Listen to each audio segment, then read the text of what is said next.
जय गुरुदेव। बात काफ़ी पुरानी है और सूरत की है। स्वामी जी महाराज के एक बड़े ही प्रेमी अनन्य भक्त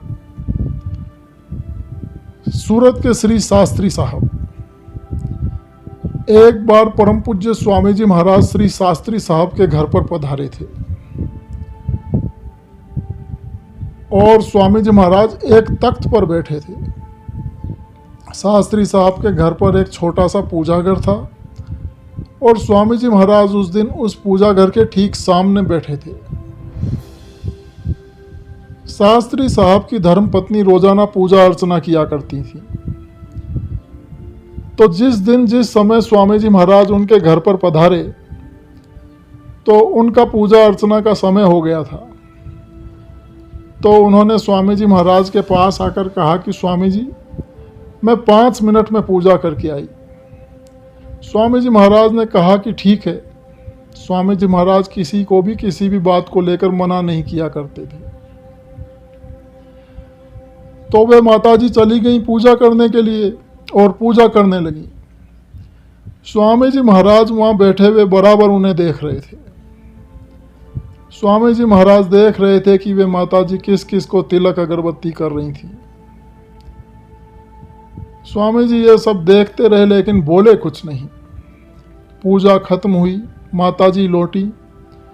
जब वे लौटी तो स्वामी जी महाराज ने उनसे कहा कि बच्ची, हो गई पूजा? तो माताजी बोली कि हाँ मालिक, पूजा हो गई है। तो स्वामी जी महाराज ने उनसे कहा कि जाओ एक रुमाल लाओ। तो माताजी गई और एक रुमाल लाकर स्वामी जी महाराज को दे दिया। तो स्वामी जी महाराज ने कहा कि बच्ची, तुम्हारे मंदिर में कौन कौन से देवी देवता हैं? लाओ, जाकर लाओ और सबको यहाँ इस रुमाल पर रख दो। माताजी गईं और बारी बारी से सभी देवी देवताओं को लाकर उस रुमाल पर रख दिया। सबको रखने के बाद उस रुमाल को स्वामी जी महाराज ने 2-4 गांठ लगाई और अपनी जो धोती पहने हुए थे उसकी एक बाजू से कमर में लटका लिया और माताजी से बोले कि बच्ची, ये सब मेरे इधर रहते हैं, मेरी कमर में लटकते हैं और तुम इनकी पूजा कर रही हो। ये शब्द सुनकर माताजी के तो होश ही उड़ गए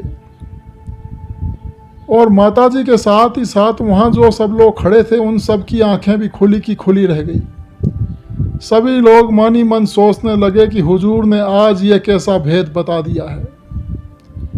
स्वामी जी महाराज की मौज और दया अथाह और अपार है। अपना स्वयं का भेद इशारों इशारों में स्वामी जी महाराज ने उस दिन दे दिया।